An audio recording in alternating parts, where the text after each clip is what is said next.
warahmatullahi wabarakatuh. Yang saya hormati Bapak Kepala Sekolah dan Catur Rejosari beserta Bapak Ibu Guru. Di pagi siang hari ini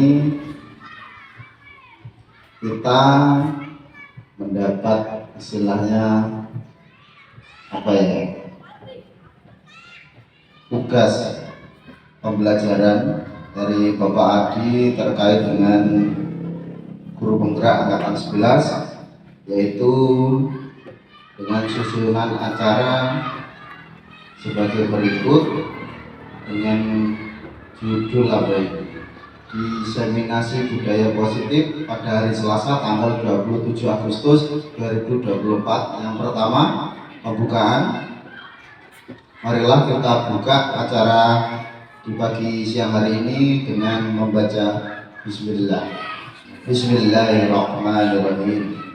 Yang kedua yaitu sambutan dari Bapak Kepala Sekolah SD 1 Rejosari, yaitu Bapak Muhammad Masud SPDI. Dipersilakan.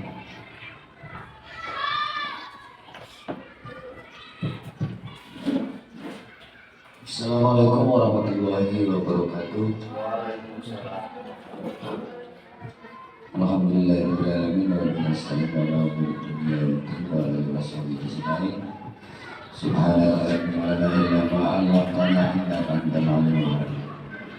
Yang saya hormati Bapak Ibu Guru SD 1 Rejosari, marilah kita pertama mengucapkan rasa syukur kita kehadirat Allah yang mana pada siang hari ini kita masih diberikan nikmat adalah kita bisa menghadiri apa yang menjadi hajat umat kita, yaitu Bapak Adi Yanto. Kemudian salam selalu kita sanjungkan kepada Nabi Muhammad SAW yang selalu menantikan sahabatnya untuk yaumul qiyamah.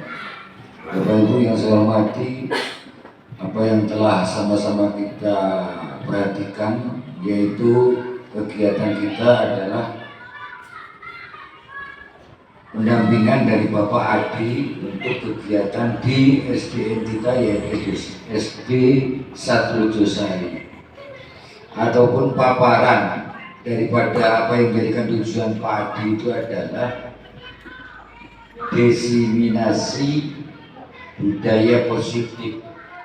Kalau saya ambil garis ringkasnya itu nyaman, mudah kan? Artinya itu kalau kita ambil singkatnya saja itu hanya satu kata, nyaman. Nah sekarang kita ambil apa itu nyaman? Siapa yang menciptakan nyaman? Kan seperti itu. Dan siapa-siapa yang menikmati kenyamanan itu.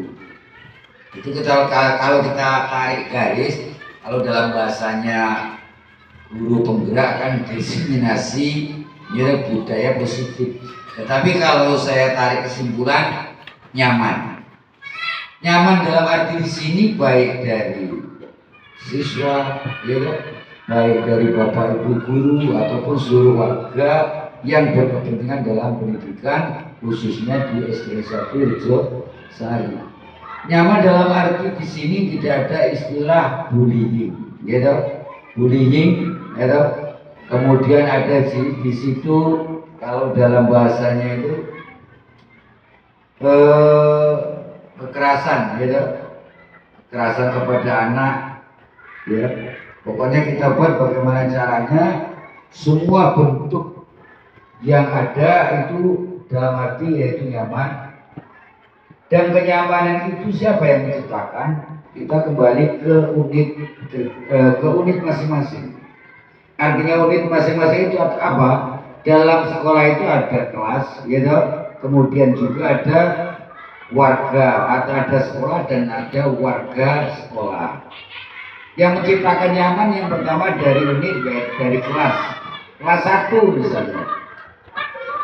Dari kelas 1 cara penyelesaian masalah untuk kegiatan membuat kenyamanan anak, baik itu anak ada mempunyai perilaku yang kayak manapun bentuknya, cara Bapak atau Ibu Guru yang berada di atau menjadi wali kelas 1, bagaimana cara membuat nyaman anak walaupun anak itu melakukan artinya apa ya, kekeliruan ataupun kesalahan ya. Jadi tergantung kepada Bapak Ibu wali kelas. Makanya di situ kita setiap masuk ke dalam kelas kita punya aturan main tersendiri ya. Misalnya anak-anak, kalau anak-anak terlambat mereka punya janji sendiri ya dalam kelas. Kalau misalnya saya terlambat, kami siap untuk, nah itu kesepakatan. Karena kalau Bapak Ibu guru nanti menentukan kan sudah lain. Artinya Bapak Ibu sudah monopoli apa yang ada di dalam kelas. Jadi kita berikan keluasan kepada anak apa yang kita lakukan. Jadi anak itu nanti dengan sendirinya, ayo pelanggarannya apa, kesalahan kamu apa. Nah sekarang kamu sudah sepakat bahwa kalau kamu melakukan ini kamu harus begini, seperti itu. Jadi tergantung kepada kelas kita masing-masing. Itu dalam arti kata itu unitnya ya. Kalau misalnya dalam kelas umumnya ya kita kadang pada saat anak-anak istirahat ya. Nah kita memberikan hukuman juga pun kadang anak itu condong kepada bapak ibu gurunya ya. Misalnya wali kelas, yang misalnya wali kelas 1 itu menangis atau ada masalah, kalau yang dipanggil misalnya Pak Tomo, mungkin anak itu tidak terlalu respect ya, nggak terlalu gape, bahasanya kan seperti itu. Tapi kalau yang dipanggil, ayo kayak diparani ibu misalnya ibu kolej masuk, lain anak itu ya. Karena itu tadi, makanya artinya kita bagaimana cara kita membuat nyaman dalam memberikan istilahnya itu hukuman atau apalah ya. Kalau mungkin dalam sekarang bahasa kerennya apa hukuman. Nah, artinya konsekuensinya kita itu mau dibuat kayak mana. Makanya anak yang buat, jangan bapak ibu guru. Jadi kalau anak sendiri yang mengucapkan, nah, kita hanya menagih. Ya sampean sing ngetoknya berarti sampean gus monopoli misalnya ya. Makanya utarakan apa anak-anak, misalnya anak tidak piket, ayo apa sanksinya apa. Kalau anak-anak teman-teman ada yang tidak piket, mereka membuat janji sendiri-sendiri, maka akan terbentuklah suasana nyaman atau dalam bahasanya diseminasi budaya positif ya. Jadi mungkin dari kegiatan ini yang jelas sudah tertera dalam visi kita gitu, membutuhkan sekolah yang nyaman sesuai dengan karakter gitu. Dan juga anak-anak kalau kita berikan bahasanya teguran, kita kan tidak langsung gitu, yang mungkin pakai apa cara kita untuk memberikan teguran atau memberikan bimbingan gitu. Kadang ada anak yang kayak diambil video tadi kan, bapak ibu guru langsung vonis anak, kamu setiap hari terlambat. Nah, tidak tahu latar belakang anak itu kayak mana sih terlambat. Harusnya kan dicari dulu salahnya, jangan mabuk ngebut dulu atau marah-marah dulu gitu. Atau mungkin di rumah olahraga gawean akhirnya terlambat, atau mungkin anak itu pas bangkok, nah bahasanya kan seperti itu ya. Jadi artinya diberikan hukuman sifatnya hukuman yang positif. Ya mungkin hanya sebatas itu saja untuk mengantar saya. Mudah-mudahan apa yang diinginkan dari Pak Adi hingganya bisa sukses untuk meraih guru penggerak, bukan lagi GCP ya, guru calon penggerak ya. Jadi besok jadi guru penggerak, kunjuk munggah meneh jadi asesor gitu. Mudah-mudahan ya, siapa tahu nanti bapak ibu guru melok-melok pengen daftar ya, sing nom-nom biasanya sing tuh era apa nah sing yang jelas kelonggaran karena kan itu Pak Bu. Jadi mungkin itu saja yang dapat saya sampaikan, tambahan untuk membuka. Mudah-mudahan kita bisa membantu apa yang menjadi program daripada Bapak Adi untuk mencapai guru penggerak. Terima kasih. Saya akhiri, lebih kurangnya saya mohon maaf, kepada Allah saya mohon maaf kurangnya. Wabillahi taufiq wal hidayah. Assalamualaikum warahmatullahi wabarakatuh.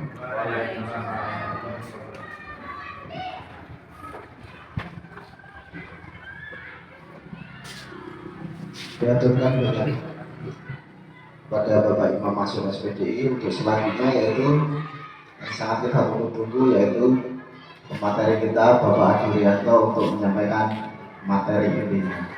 Dipersilakan.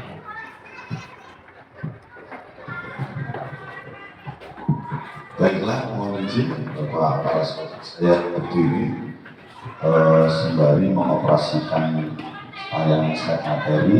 Sebelumnya, Assalamualaikum warahmatullahi wabarakatuh. Salam dan bahagia untuk kita semua, Ibu dan Bapak.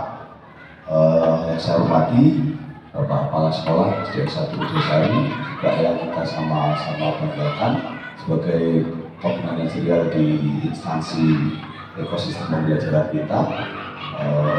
Juga saya hormati Bapak Ibu Dewan Guru yang tidak bisa sebutkan satu persatu, dari kelas 1 sampai kelas 6 sangat kompleks sekali. Alhamdulillah pada siang hari ini. Langsung saja di sini kita akan sama-sama belajar terkait penyebaran pemahaman diseminasi budaya positif di sekolah kita. Nah, di slide pertama itu judul, mudah-mudahan Bapak Ibu bertahan dengan riang gembira. Nanti di tengah-tengah ada ice breaking supaya kita tetap fokus. Oke. Jadi untuk prakata dari Bapak Kepala Sekolah tadi memang benar, sudah menggarisbawahi benang merahnya adalah budaya positif. Hal-hal yang baik itu yang membuat siapa dan yang merasa nyaman nanti siapa, kita akan rasakan bersama. Artinya seluruh warga sekolah mempunyai tanggung jawab yang sama supaya ekosistem belajar itu terkendali dengan baik.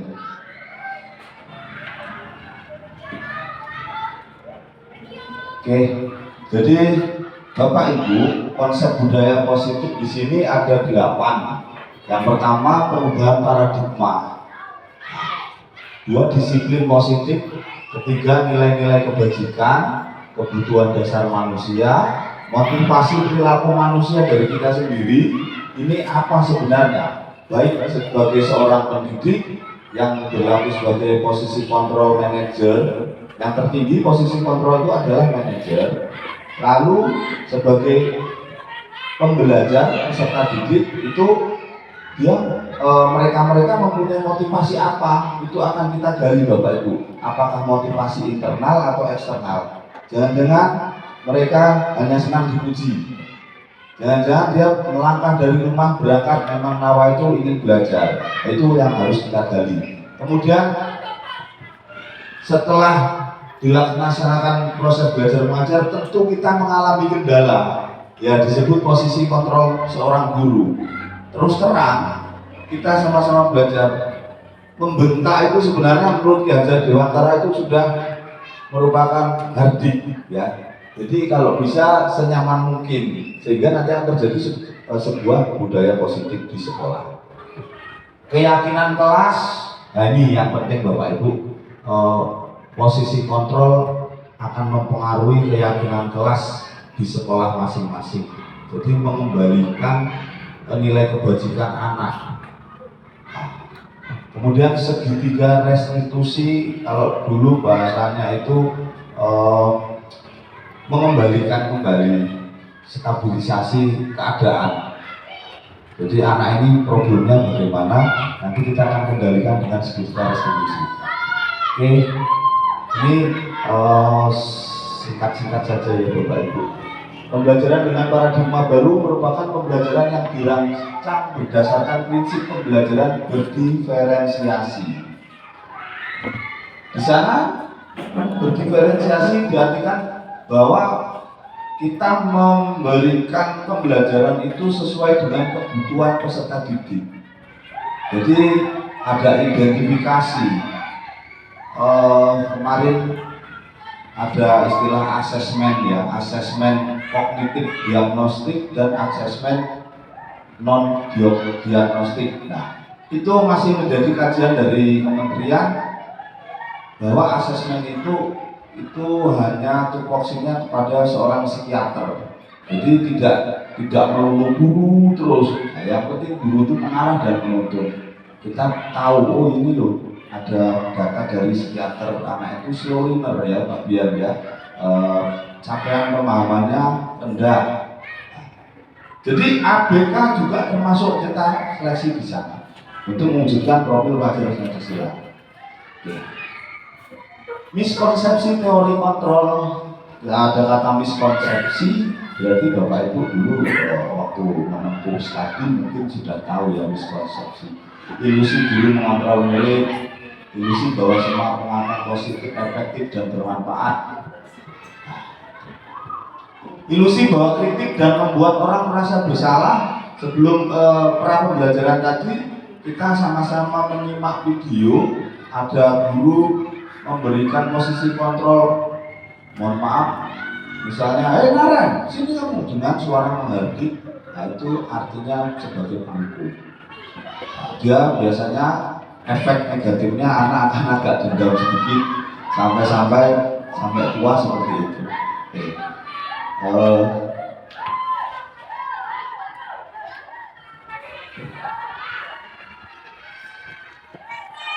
Stimulus respon, anggap ini Bapak Ibu dulu sudah pernah di program studi keguruan. Ini ada tentu orang lain bisa mengontrol saya. Teori kontrolnya hanya Anda yang bisa mengontrol diri Anda. Artinya apa? Artinya menurut Gajah Dewantara itu manusia tidak hanya terperintah, tetapi kita bisa memerintah diri kita sendiri. Nanti arahnya ke disiplin diri, memanajemen waktu, menghargai waktu. Saya memerintah kepada saya sendiri agar untuk disiplin. Tetapi jika orang-orang tertentu yang susah untuk terperintah dengan sendirinya, maka akan dikaitkan oleh peraturan itu, sehingga akan menjadi terperintah yang sifatnya tidak memaksa. Ini Bapak Ibu. Disiplin positif juga tidak akan saya sampaikan panjang lebar, karena disiplin dulu kita bahkan pernah belajar di tingkat menengah. Disiplin berasal dari bahasa Latin disiplina, artinya bertanggung jawab terhadap konsekuensi diri sendiri. Next.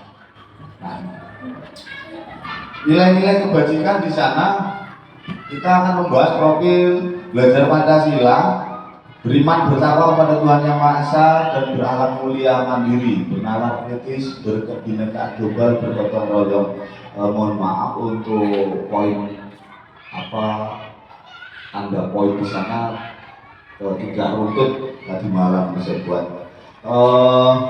Kalau beriman bertakwa kepada Tuhan Yang Maha Esa, penjabarannya banyak sekali, seperti kita bahas tempo hari di pendampingan 2.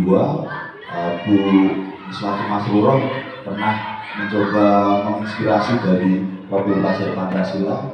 Terima kasih waktu itu. Oke, lanjut. Nah ini Bapak Ibu, ini yang kita sudah mulai di tengah. Teori motivasi, hukuman, dan penghargaan. Nanti kita akan praktek kalau ada waktunya ya. Sebagai praktikannya, Pak Dhani nanti sebagai posisi kontrol, Pak Bian sebagai pelanggarnya. Kalau enggak kita cukup mutar video, enggak masalah ya. Teori motivasi. Oke. Menurut D. Gosen dalam bukunya Restructuring School, disiplin menyatakan ada 3 motivasi perilaku manusia. Ini kita harus kantongi dulu ya, kantongi Bapak Ibu, kita harus bahasanya pahami.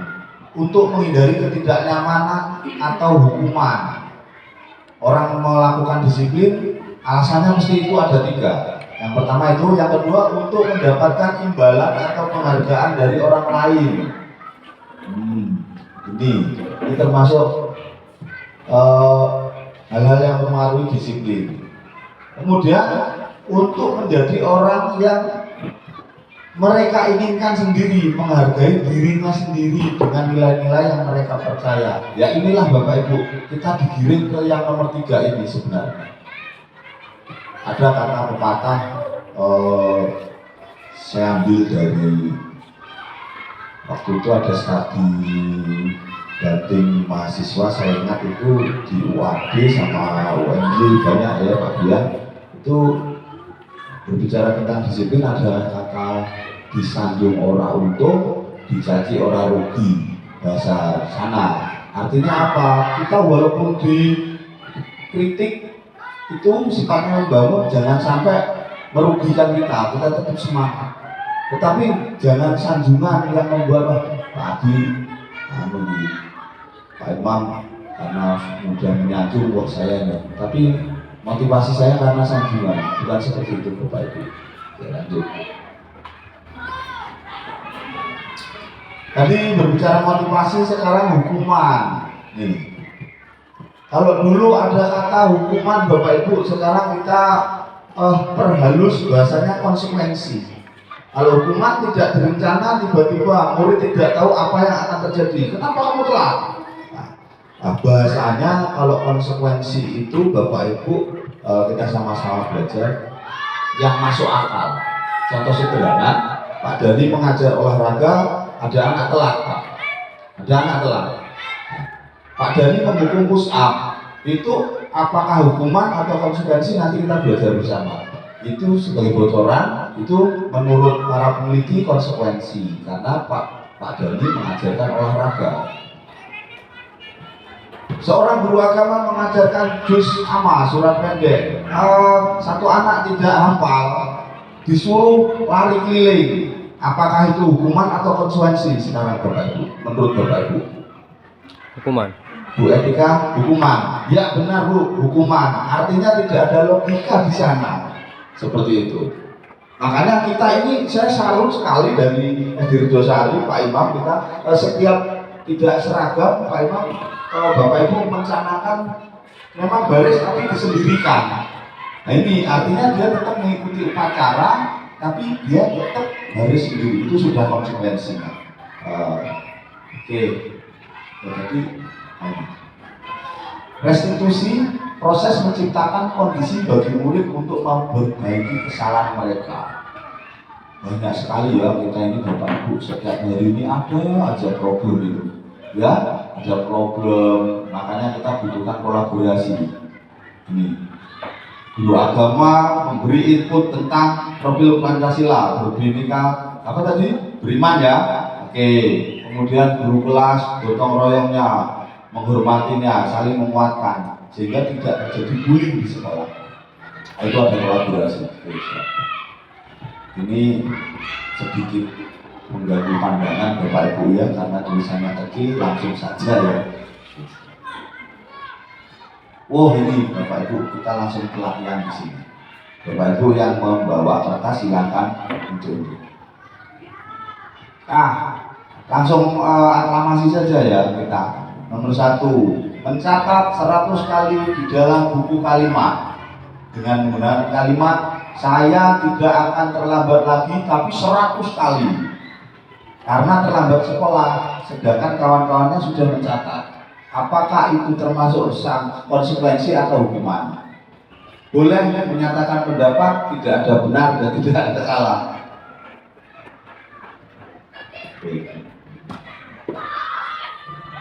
Dan ini bukan apa ya? Bukan ceklisan saya Bapak Ibu, ini ceklisan dari para peneliti. Jadi kita tinggal melanjutkan saja. Kita sepakat apa ya? Kira-kira Bu Etika?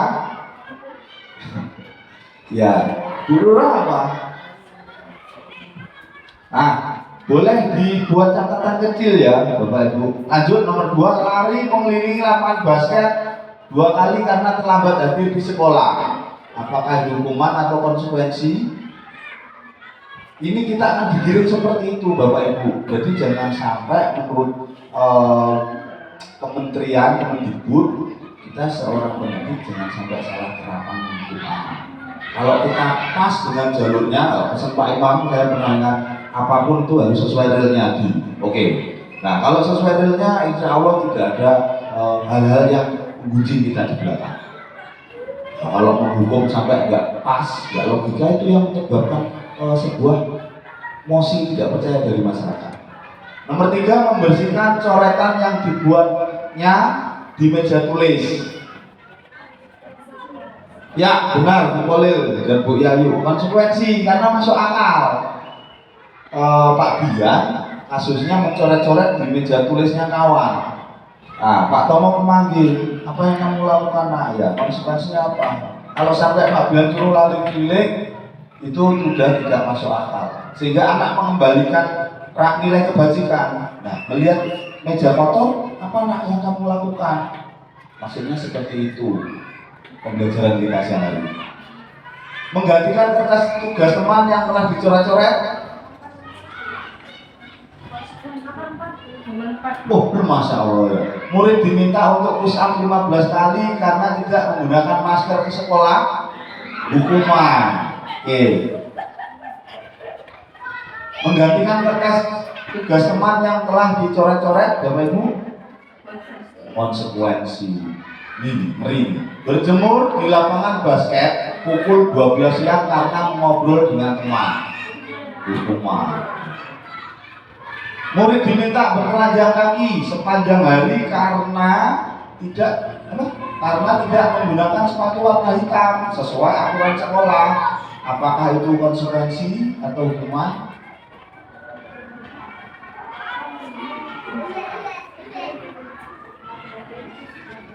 Apa Bu? Hukuman itu membuat hukuman itu tiba-tiba anak itu kan tidak tahu, terus ada sedikit fisik. Pak Biak gimana Pak Biak? Menurut pendapat saya itu termasuk hukuman ya. Masa disuruh telanjang kakinya panjang hari itu nggak masuk akal nih. Oke, adakah yang sependapat sama Pak Biak? Bapak Ibu? Oke, terima kasih. Itu memang benar. Karena itu ada agak sedikit keras ya Bapak Ibu, fisik. Jadi setiap hari alangkah sakitnya. Mungkin benar ya. Sepanjang hari itulah ya, tapi sakit. Benar tadi Bapak Kepala Sekolah sudah menyampaikan, kita sebagai pendidik dicari dulu tahu apa sebenarnya yang menyebabkan terlambat itu apa. Jangan menjustis. Oke, lanjut. Berdiri di depan kelas sambil mengangkat satu kaki karena tidak bisa menjawab pertanyaan. Iya, ini zaman kolonialisme, yang zaman Pak Imam sekolah dulu ini pasti. Sambil bawa telinga kayak gini itu pasti. Lanjut, membersihkan tumpahan air di meja. Konsekuensi. Kehilangan 10 menit jam istirahat untuk mengerjakan tugas. Konsekuensi. Duduk di bangku di pinggir lapangan pada jam istirahat. Tidak diizinkan bermain oleh guru karena mencederai teman saat bermain di lapangan. Jadi anak itu tidak diizinkan untuk hukuman ya. Oke. Next, membersihkan WC sekolah karena mematahkan pensil kawannya. Hukuman ya Bapak Ibu ya. Oke. Nah ini nanti Bapak Ibu akan kita arahkan ke keyakinan kelas. Sudah saya siapkan sebenarnya kertas plano, tapi kita nanti sambil refleksi. Oke, kita lihat jawabannya Bapak Ibu. Oke. Nah, ini mencatat 100 kali di dalam buku kalimat. Saya tidak akan terlambat lagi karena terlambat ke sekolah. Nah, ini waktu loka saya tanyakan, ada kan banyak Pak Bian, Bapak Ibu semuanya, kok begini? Karena ternyata logika. Ibu guru, Bu Kristianti sudah mencatat, kawan-kawan sudah mencatat dari buku siswa. Ada anak terlambat. Ya sudah, anak itu sering, ternyata sering. Udah kasih aja, supaya ada perubahan yang lebih baik. Lari mengelilingi lapangan basket, betul. Hukuman membersihkan coretan, konsekuensi murid diminta push up, hukuman mengganti kertas tugas teman yang telah ya. Nah dari sini Bapak Ibu kita nggak ada session, tetapi kita kolaborasi aja. Kira-kira ada yang perlu ditambahi atau ada yang ditanyakan sebelum ke slide berikutnya? Atau mau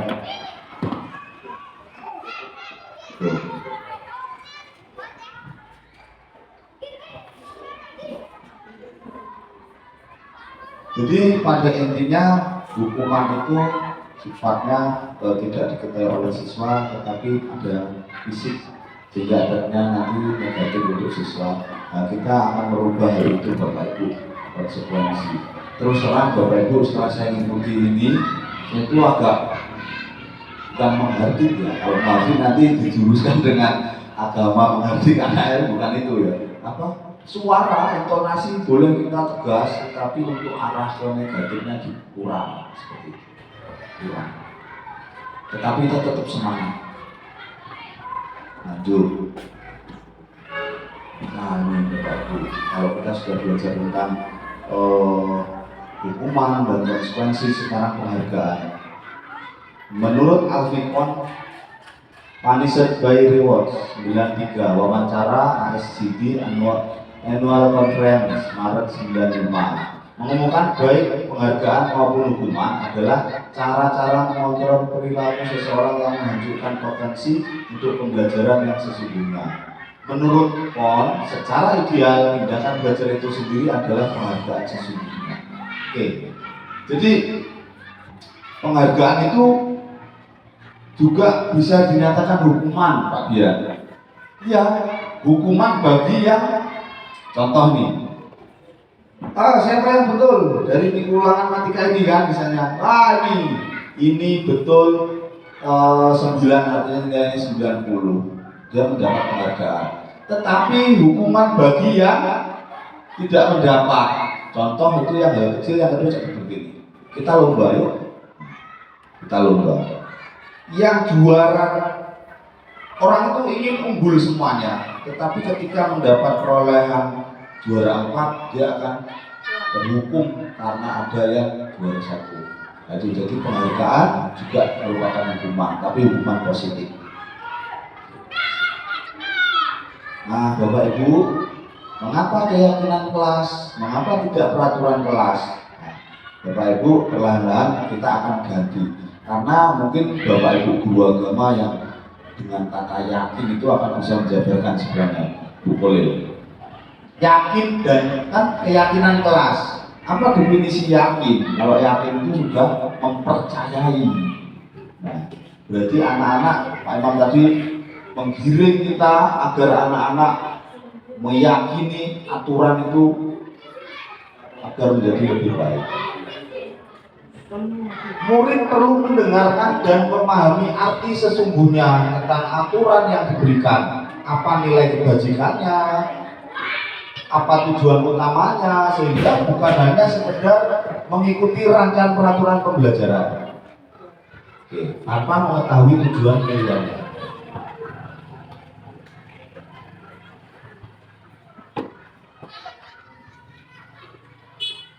Pembentukan keyakinan kelas bersifat abstrak. Pernyataan universal dibuat. Pernyataan universal itu pernyataan yang umum-umum saja Bapak Ibu. Jadi ayo kita buat keyakinan kelas bagaimana yang kalian sepakati. Nah, seperti itu. Bahkan guru bidang studi, guru law bisa membuat keyakinan sendiri. Jadi sebagai konsekuensi nanti, misalnya kita tekankan kalau pelajaran agama mungkin berdoa, nah itu yang doa kadang enggak pas ya, enggak biar ya, kurang meyakini. Dalam bentuk positif tidak terlalu banyak sesuatu, itu yang pembentukan keyakinan kelas. Kelas meninjau kembali dari waktu-waktu setelah keyakinan kelas dibentuk. Kalau Pak Imam sudah hal yang biasa ya, mengevaluasi kembali program kerja kepala sekolah. Kita mengevaluasi kembali keyakinan kelas, apakah sudah berjalan apa belum. Kalau belum, mungkin ada sesuatu apa yang perlu direvisi.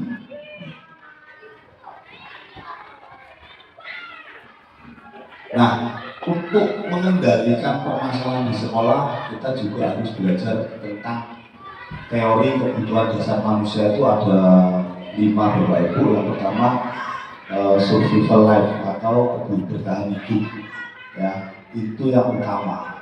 Nanti akan menjurus ke topik permasalahan juga.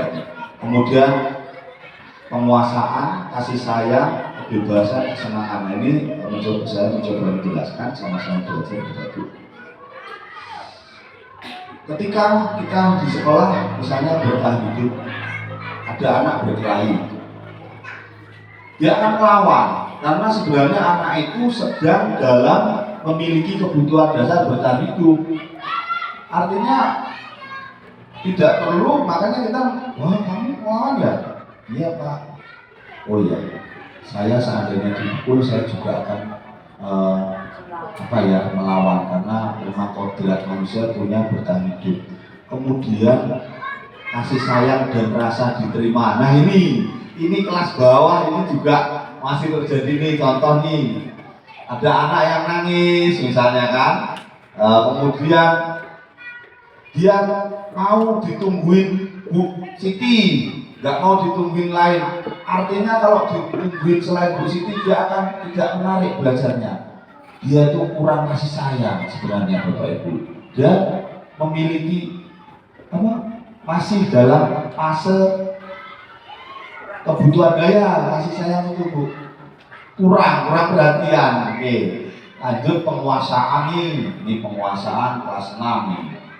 Penguasaan ini satu orang belum mempengaruhi beberapa ini ya, seperti ya. Tapi kita akan benahi. Itu dia nih Pak Bian merasa berkuasa, dia kuasa di sini sama pengaruhi.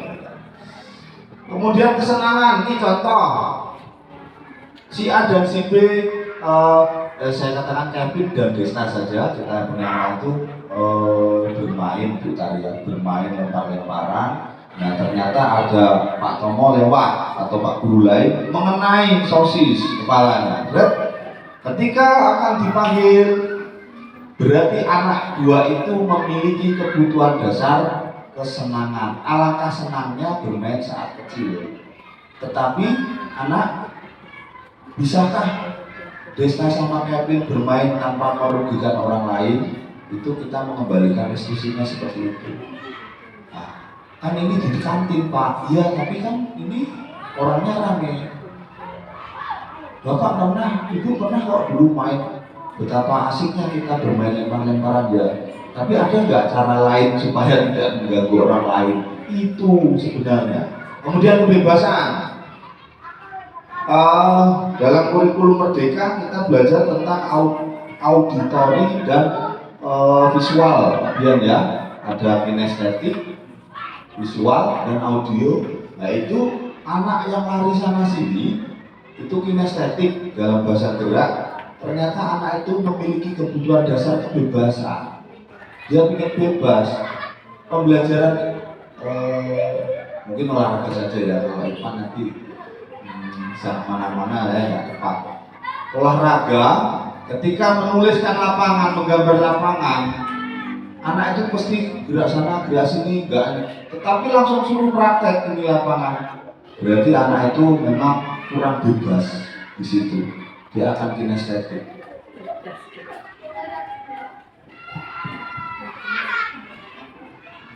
Kebutuhan bertahan hidup sifatnya fisiologis, diantaranya makan, tempat untuk berlindung, istirahat, keamanan, kesehatan.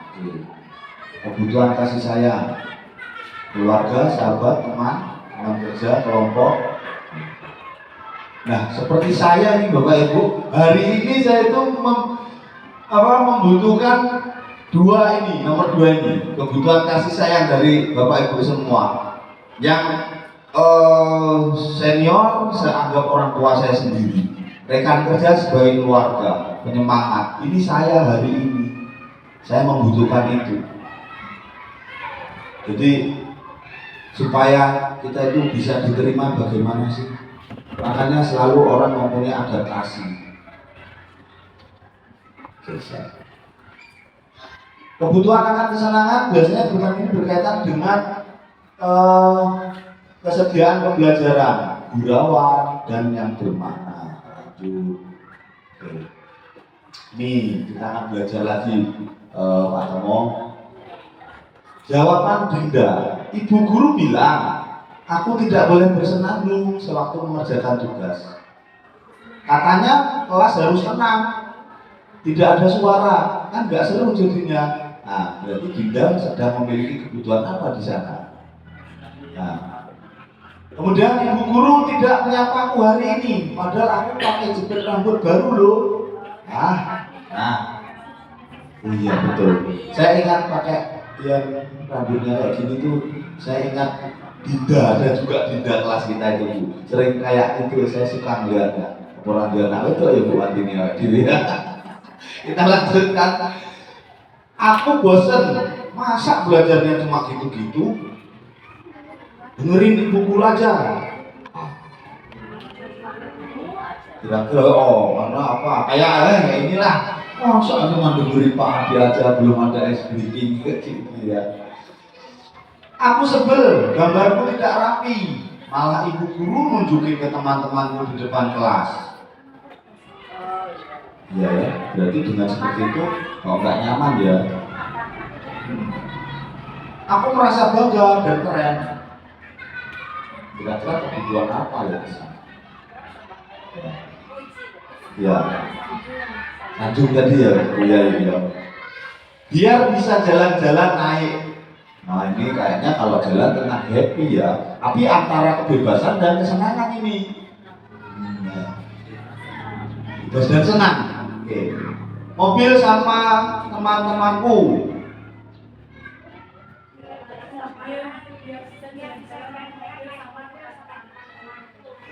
Biar bisa jalan-jalan naik. Itu masih satu. Oh iya. Aku senang bisa pergi ke tempat-tempat yang aku suka. Itu ya juga antara kebebasan dia. Bisa mencolok sana, mencolok sini apa ya bahasanya itu. Menyetir mobil itu seru. Nah kira-kira Pak Imam menyetir mobil itu seru. Pak Bian juga nih. Kira-kira apa Pak Bian? Kesenangan apa kebebasan? Apa ngeri? Kita ada dua. Bertahan hidup dan kebebasan. Alasan bertahan hidup mencari nafkah. Ini menarik ini. Ya boleh Pak Bian. Seorang travel mungkin ya. Oke kita ini jawabannya Pak. Menyetir mobil itu seru. Kapan kita Pak Tomo ke kebun jeruk? Nah itu.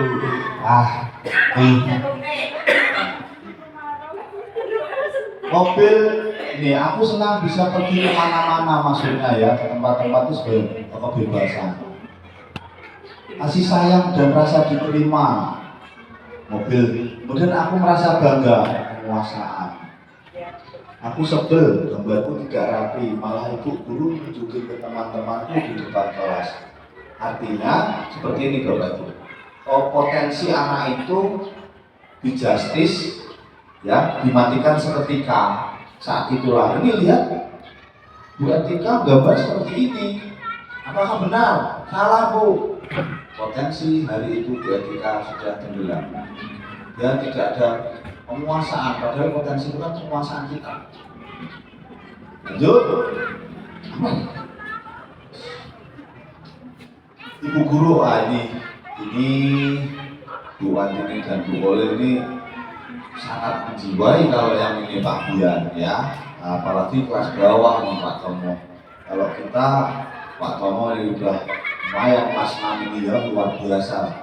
Oke, Bapak Ibu sampai di sini di pertengahan slide lagi bentar lagi selesai. Kita akan mencoba speaking sebelum saya tanya jawab. Bapak Ibu kita mohon berdiri bernyanyi bersama.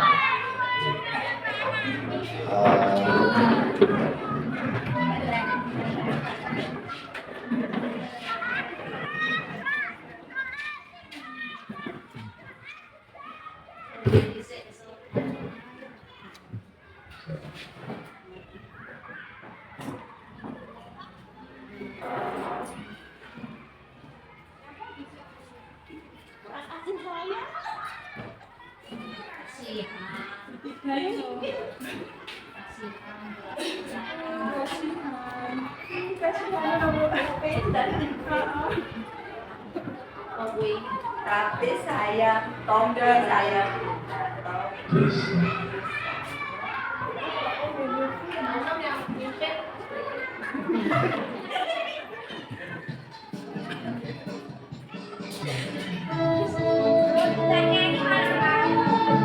Bunda,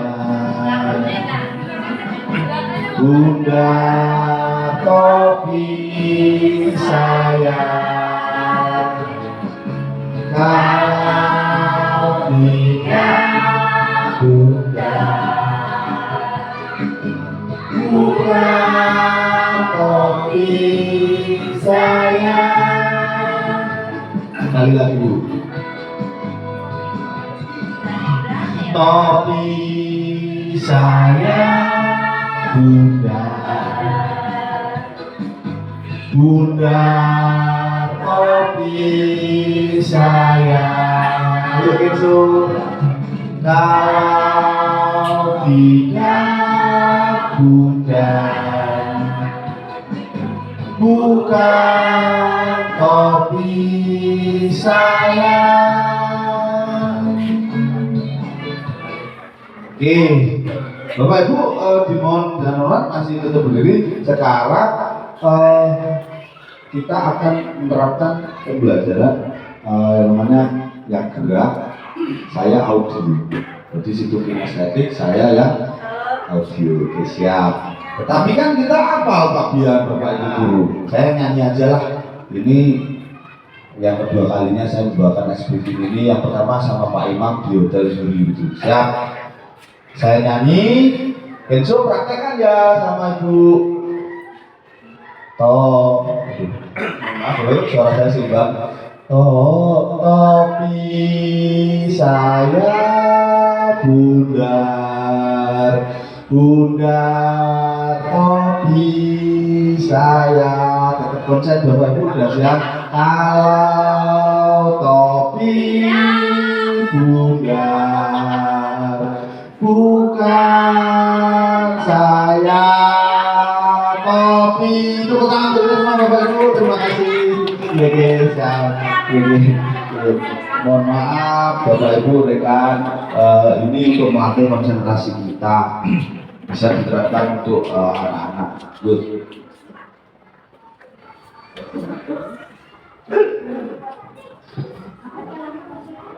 Oke.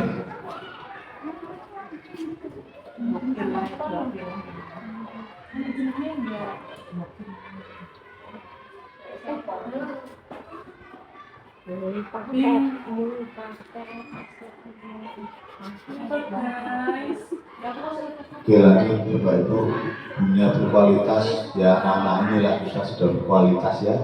Tempat khusus dalam pikiran, tempat menyimpan gambar representasi.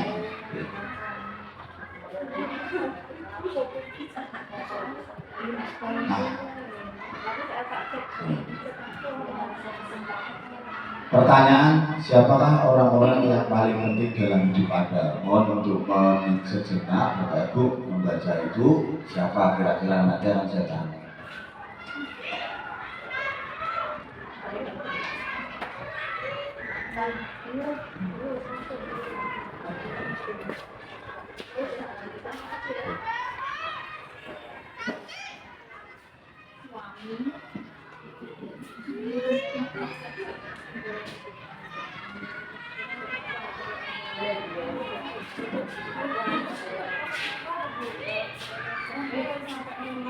Oke, ada nilai-nilai kebajikan apa yang terpenting dalam hidup Anda? Siapakah orang-orang yang paling penting?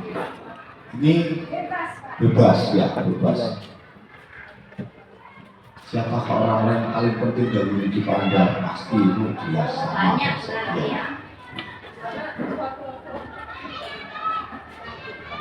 Oke, saya rasa Bu Nurul silakan nomor 1. Pak lihat di sini Bu Nurul. Silakan Bu Nurul. Silakan dimodalkan untuk berdiri sini.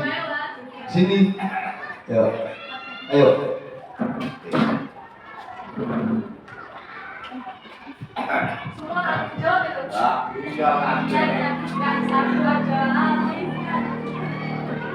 Siapakah orang-orang yang paling penting dalam hidup Anda? Bagi saya ya, tentu orang-orang ya.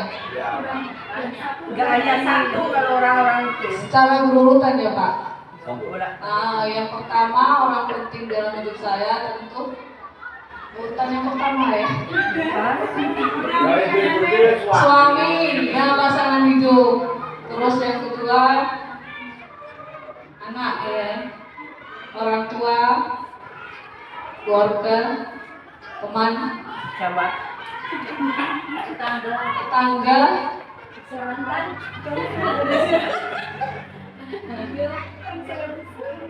ya urutan semuanya yang terakhir, ujungnya semuanya mungkin. Terima kasih Pak Guru. Tepuk tangan Bapak Ibu sudah mengungkapkan pertanyaan memang betul. Yang terutama kita adalah keluarga Bapak Ibu, karena satu faktor utama support itu dari situ, orang tua, istri atau suami. Nah, itu. Kemudian nilai-nilai kebajikan apa yang terpenting dalam hidup Anda? Ada yang mau bertanggung jawab, Bu Etika? Silakan Bu Etika. Ya, di sini Bu Etika. Nilai kebajikan apa yang terpenting dalam hidup Anda mungkin nanti bisa diterapkan di keyakinan kelas. Nanti ada dua itu ya Bu, tolong kita akan menuliskan menggunakan kertas sticky note ini yang pink menjadi keyakinan kelas untuk refleksi warna kuning. Silakan Bu Etika, nomor 2. Nilai-nilai kebajikan apa yang terpenting dalam hidup Anda? Menurut saya adalah kejujuran. Dari segala sesuatu diawali dengan kejujuran, insya Allah semuanya sukses. Ya, mungkin hanya itu. Terima kasih Bu Etika, tepuk tangan Bapak Ibu. Oke, siap. Oke, jadi kejujuran akan membuahkan hasil yang maksimal dalam hidup menurut Bu Etika. Saya rasa kita semua sependapat. Tetapi ada tanda kutip Bu Etika, nanti sama-sama belajar berkolaborasi. Ada satu hal yang jujur, tapi harus diatur. Saya dulu seperti itu ya. Oke. Lanjut. Ini anggap kita sudah Bapak Ibu. Oke, posisi kontrol. Nah ini Bapak Ibu. Kita penghukum, pembuat rasa bersalah, teman. Nih. Seperti contoh. Naren, kenapa kamu terlambat? Sudah saya bilang setiap hari tetap terlambat. Sudah kamu hari 18 ke sana. Jangan kontrol Ibu. Penghukum. Yang kedua, pembuat rasa bersalah. Naren, Ibu kan sudah bilang. Sudah berapa kali Ibu bilang mau mencatat apa di absen Naren kayak seperti ini? Nanti kalau Ibu ditegur kepala sekolah gimana? Bisa nggak Naren tidak terlambat? Artinya akan timbul rasa bersalah karena mesake gurune itu tadi. Nah, tapi saat itu, hanya saat itu posisi kontrol sebagai teman. Edo bisa bantu Pak Bian nggak? Tolong ambilkan itu. Nanti kita bermain bersama-sama itu, tapi juga ini ya Bapak Ibu, kadang-kala ada negatifnya. Kadang-kadang kalau kita ketemu di jalan itu, oh iya kan? Nah itu rasa benar, boleh. Ya seperti itu. Ada. Saya juga pernah. Halo Pak Du. Saya cuma diam nih. Kemudian memantau. Nah di sekolah Bapak Ibu kira-kira dari 5 posisi kontrol ini mana yang sering dipakai? Terus terang saya dulu di posisi nomor 1 dan 2 terus. Teman ya ada sih teman, tapi saya takutnya itu tadi disangka kurang berkenan Bu. Nah kita diarahkan kepada posisi kelima Bapak Ibu, manajer. Jadi mengarahkan anak kembali ke arah yang lebih baik atas pelanggarannya tersebut Pak Bian. Oke.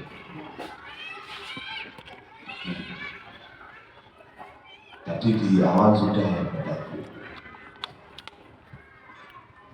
Suara lembut murid menjadi merasa bersalah. Ya Allah Naren, ya Tuhan Naren, kamu itu aja. Teman murid merasa akrab hanya akan menurut dengan guru tersebut. Dianeh tidak. Ya lanjut. Nih, murid tahu konsekuensi yang harus dijalankan. Oke, ketika melanggar peraturan sekolah. Tetapi pembelajaran di masyarakat belum tentu masih seperti itu. Tapi kalau dalam manajer, guru akan mengembalikan rasa tanggung jawab pada murid untuk mencari jalan keluar permasalahannya. Yang menjadi PR berat kita itu kalau yang anak-anak ini ya mungkin itu tantangan kita Bapak Ibu. Yang menjadi PR itu saya melihat kelas bawah, saya sangat salut dengan guru kelas bawah itu. Kita punya ABK 1 ya, yaitu kita sama-sama gimana lah menggali itu. Nanti Pak Biar bantu saya untuk contohnya jadi psikiater Mas, apakah itu melalui instrumen itu apa kayak begitu kan? Bisa. Restitusi adalah proses menciptakan kondisi bagi murid untuk memperbaiki kesalahan mereka sehingga mereka bisa kembali pada kelompok mereka dengan karakter lebih kuat. Bapak Ibu berbicara karakter, biasanya kalau karakter itu ditulis dulu silakan enggak. Kalau karakter itu ditulis pasti yang karakter bagus ya. Kata karakter. Kemarin saya ada argumen seru Bapak Ibu karena di forum itu ada guru SMA. Nah, jadi oke, tapi saya sudah mendapat modal saat pendampingan itu. Jadi kita tetap SD Resosari tetap ini. Ini Bapak Ibu, segitiga restitusi dalam melaksanakan menyelesaikan masalah kita harus menggunakan segitiga restitusi. Yang pertama ketika contoh Edo selalu mencoret-coret buku Nabila. Nah, Bu Kolil sebagai guru piket pada waktu itu yang bertugas mendengar laporan dari guru kelas, Edo sering berulang kali. Lalu Edo dipanggil, diantarkan ke ketua kelas. Bu Kolil akan menstabilkan identitas seperti ini. Edo tahu masuk ke ruangan Bu Siti, dia akan sudah tahu. Ya, ada apa? Saya mencoret buku Nabila Bu. Oh iya. Kenapa? Alasan apa yang membuat Edo itu mencoret-coret? Dia akan mengungkapkan kebutuhan tadi, Ibu. Saya ingin menggambar di kertas Nabil. Berarti anak itu sedang memiliki kebutuhan dasar apa tadi, Bu Yayu ya? Mungkin kebebasan atau kesenangan. Nah, ketika itu, itu pernah menggambar? Pernah Bu. Coba gambar seumpama. Bagus. Nah, bisakah Edo menggambar yang lebih baik lagi tanpa mencoret-coret buku Nabila? Oke, sudah. Karena buku gambar, maka bagaimana supaya buku Nabila itu bersih? Nah, dihapuskan, itu mengembalikan kembali, merestitusi itu. Terus akhirnya, kalau seperti ini, Edo, apakah sudah baik? Belum Bu, apa? Karena saya mencoret, oke. Edo mau jadi anak seperti apa? Nah itu, jadi dia mempunyai dilanjutkan impiannya seperti kita kemarin ya, Bu oleh mau jadi apa? Polisi, itu saya setuju. Oh iya ya, tadi ada lagi ya, nah itu ya Bu. Oh iya ya, oke, restitusinya seperti itu. Nah ini contoh-contoh kata Bu, berbuat salah itu tidak apa-apa, tidak ada manusia yang sempurna. Saya juga pernah melakukan kesalahan. Bapak itu tertarik loh dengan problem kamu itu, dengar-dengar, ya nih, Bapak bisa membantu. Ada orang lain, saya juga pernah mulai karena orang satu itu membela seperti lanjut. Nanti materinya bisa saya share Bu untuk sama-sama belajar. Oke, menanyakan keyakinan kelas. Apa yang kita percaya sebagai kelas? Apa nilai-nilai umum? Ini nilai-nilai universal Bapak Ibu. Anak-anak, kita bayangkan kelas 5A ini bagaimana yang ideal. Kelas apa ya? Bahkan makanya kalau dulu ada lomba kelas ya, sekarang jarang ya Bapak Ibu ya. Ini sangat menarik, mungkin untuk membuka anak ya, Bu Kris, ya kelas bawah, masuk kelas bawah kayak gitu ya. Semua nanti diprogramkan. Jadi orang yang seperti apa? Mari kita gali bersama. Ini skenario. Ini sudah saya praktekkan Bapak Ibu. Saya waktu itu Desta itu kelas berapa Bu Kris? Muridnya Bu Vero. Ya waktu itu Pak Bian saya panggil. Kalau secara kognitif gitu agak cerdas Ibu boleh daya ingatnya ya. Kalau psikomotornya kurang olahraga, saya pakai ini. Langsung sudah saya kirim YouTube ke kementerian, ini saya video saya sama Desta. Edo, apa kabar kamu nak? Sehat kan? Sehat Pak. Tahukah kamu kenapa Edo berada di ruangan ini? Tahu Pak. Lalu apakah yang menyebabkan Edo dipanggil menghadap Bapak? Saya mencoret-coret buku Kevin Pak. Bapak juga pernah berbuat salah. Mengapa Edo melakukannya? Saya ingin menggambar di buku gambar Kevin. Padahal anak itu punya buku gambar. Berarti anak itu memiliki kebutuhan. Betul. Pernah Bapak Ibu mengalami ya seperti itu ya? Maukah kamu menggambar yang lebih bagus di buku gambarmu tanpa mencoret buku teman? Ya Pak, saya mau sekali. Itu hanya singkat. Nah, dalam kasus di atas, langkah-langkah restitusi apa saja yang sudah dijalankan oleh Pak Adi? Ada 3 Bapak. Itu yang segitiga tadi, Pak Bian. Nah, ini. Menstabilkan identitas, validasi tindakan yang salah, menanyakan keyakinan. Setiap anak problemnya berbeda, pemecahannya sudah berbeda, tapi kita tetap menggunakan itu, Bu Siti, kalau bisa menggunakan segitiga itu. Setelah disetabilkan, enak enggak coro lain seperti Rani kemarin. Oh itu ya, digali terus jangan sampai anak itu terpojok. Kemarin sudah Bu Mantini sudah ikut menguatkan, bukannya menyebutkan ini ya seperti itu.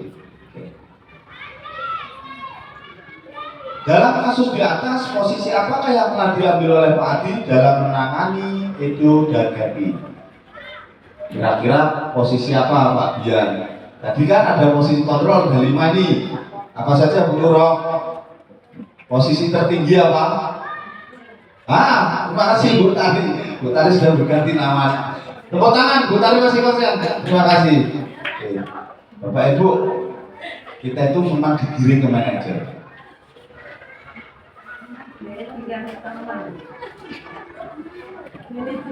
Lanjut. Oke. Thank you. Soal 44 menawi lepat dalam pangapunten, tetapi kita tidak berhenti di sini, Bapak Ibu. Mohon untuk sebagai dokumentasi kita, Pak Bian, mohon membantu Pak Bian, kertas pink sebagai keyakinan kelas, ya, ditempelkan di sana. Kemudian refleksi pembelajaran hari ini menggunakan kertas kuning. Silakan ditulis keyakinan kelas, kira-kira kelas Bapak Ibu yang bagaimana nanti akan menjadi.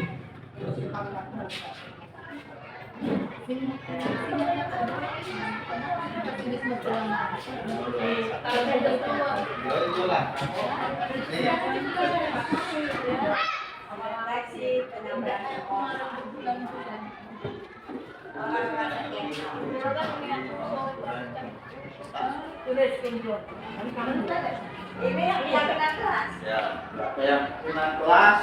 Bapak Ibu yang warna pink ya Bapak Ibu.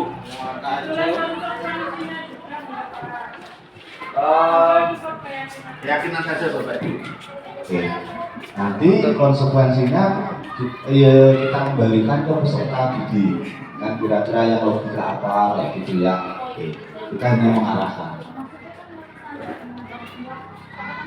Ya, keyakinan kelas yang harus kesepakatan kelas yang harus diyakini apa? Ya, banyak-banyak nggak apa-apa Bu, 3 boleh kayak gitu. Misalnya berdoa dengan tertib misalnya. Bapak Ibu hindari kata jangan ya, hindari kata jangan atau dilarang kayak gitu. Misalnya jangan terlambat berarti diganti dengan datang dengan tertib misalnya.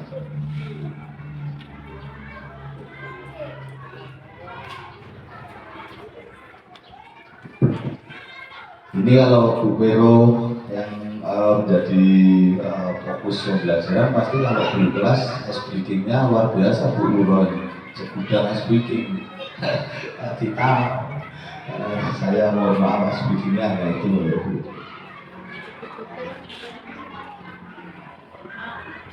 Dua boleh, satu boleh Bapak Ibu.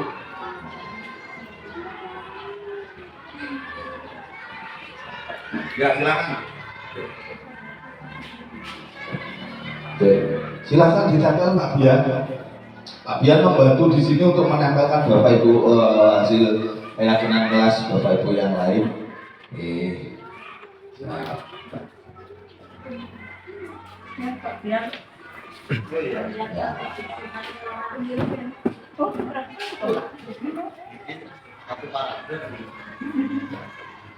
Tapi saya hafal kalau tulisannya Latin,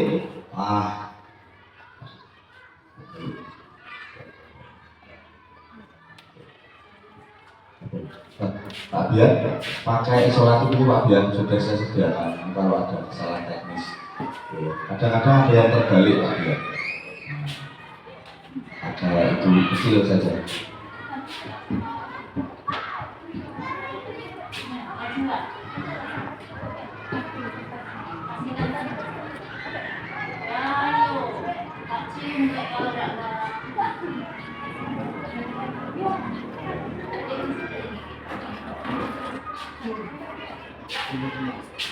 Ini, Kenzo, bawa sini nak.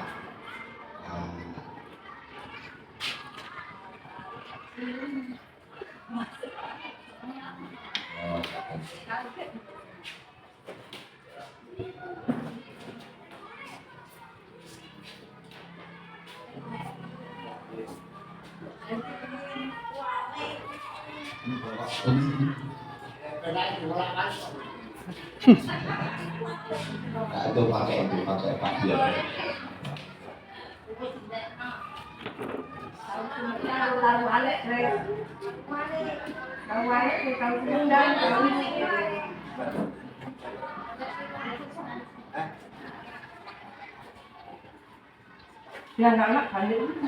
Untuk yang kuning, Pak Bian, sebagai refleksi, pendek-pendek saja, refleksi pembelajaran hari ini apa?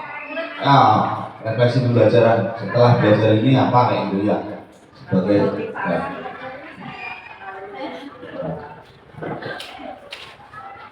Ini refleksinya nomor tadi apa?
Oke, akan sembari menunggu teman yang lain, keyakinan kelas saling menjaga satu sama lain di dalam kelas maupun luar kelas. Berdoa dengan tenang tanpa ada yang ribut. Saling sapa bila bertemu teman. Oke, berbaris dengan tertib, berdoa sebelum belajar, fokus pada pembelajaran. Nah, ini bisa diangkat. Nanti setiap kelas disesuaikan, Bapak Ibu. Yang tidak mengerjakan PR mendapat hukuman. Nah ini setiap hari membawa air minum, itu berarti anak-anak nanti berarti harus mungkin serius kembali. Tapi ini Bapak Ibu menuliskan ini menjadi kesepakatan kelas yang harus diyakini. Refleksi memotivasi saya untuk selalu meningkatkan proses pembelajaran. Melalui pembelajaran mengerti tentang diseminasi budaya positif. Setelah belajar ini saya menjadi paham pentingnya membuat. Terima kasih Bapak Ibu yang sudah menuliskan. Bu Nurul sudah ya? Sama ya. Oke, Bu Etika, ini saya Bu Etika membacakan refleksi ini 3 saja. Silakan Bu Etika. Refleksi pembelajaran yang pertama memotivasi saya untuk selalu meningkatkan proses belajar di kelas. Yang kedua, melalui pembelajaran ini kami jadi mengerti tentang diseminasi budaya positif. Terus yang ketiga, mendapatkan motivasi dan ilmu baru dan bisa membedakan mana antara hukuman dan konsekuensi. Terima kasih. Terima kasih Bu Etika, tepuk tangan. Terima kasih atas refleksinya. Baiklah Bapak Ibu, materi siang hari ini ada kurang, tentu banyak sekali kurangnya, ada lebih, itu sama-sama kita belajar. Apabila dalam penyampaian materi hari ini kurang berkenan, sangat saya minta maaf sekali Bapak Ibu. Saya mengaturkan terima kasih Bapak Ibu sudah membersamai saya. Sebelum meninggalkan ruangan kelas, nanti ada daftar hadir ya, akan berdiri. Kemudian kita mohon pose bersama dulu Bu Adi, Bu Oleh ya di situ. Saya akhiri, wabillahi taufiq wal hidayah. Wassalamualaikum warahmatullahi wabarakatuh.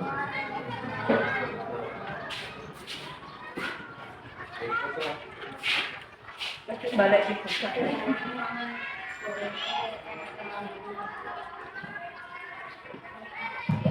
Dan terima kasih telah materi yang disampaikan oleh Bapak Adi. Untuk selanjutnya yaitu penutupan dan juga penutupan penjelasan. Ayo.